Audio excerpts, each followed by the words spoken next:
Hello అందరికీ hi అండి. నేను నేను చేసిన మిస్టేక్స్ ఎవరు చేయకండి. ఎందుకంటే అలా చెప్తున్నాను.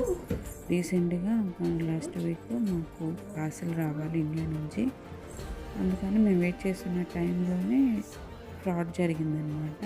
మాకు మీ పార్సిల్ ఉంది స్టక్ అయ్యి, సో పేమెంట్ చేస్తే పార్సిల్ కొరియర్ అవుతుందని మా హస్బెండ్కి మెయిల్ వస్తే, అది వాళ్ళు స్టక్ అయితే రాదేమో అనుకుని తను ఓపెన్ చేయరు. పార్సిల్ వల్ల స్టక్ అవుతామని పార్సిల్, అందుకని ఓపెన్ చేశారు.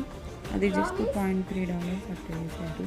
సేమ్ తక్కువే కదా అని ఇంకా ఓపెన్ చేస్తే 4 కార్డ్స్ ఇచ్చాడు, అయినా అవ్వలేదు. 4 కార్డ్స్ ఇచ్చినా కూడా ఇంకా అది కాక మాకు వేరే కొరియర్ కూడా రావాలన్నమాట కాది మెయిల్. దానికోసం కూడా తీసుకోవాలి అదేమో, ఎందుకంటే మేము పంపించేది యూపీఎస్ డైరెక్ట్ కూడా, కానీ యూఎస్పిఎస్ వల్ల వచ్చింది. యూఎస్పిఎస్ అనేది United state postal service. So దానివల్ల నుంచి ఏమన్నా రావాలేమని అనుకుని మేము 2 ఉన్నాయి కదా అని లింక్ ఓపెన్ చేస్తే చాలా ఫ్రాడ్ జరిగింది. కానీ అది ఇంకా కొంచెం ఉంటే మేము లాస్ అయ్యేవాళ్ళమే. వాళ్ళు కాల్ చేసి మాకు స్టాప్ చేశారు సర్వీస్ బ్యాంక్ నుంచి. సో ఇలా ఎవరు చేయకండి. ఇన్ఫర్మేషన్ లైక్ అండ్ ఫాలో కొట్టండి. సో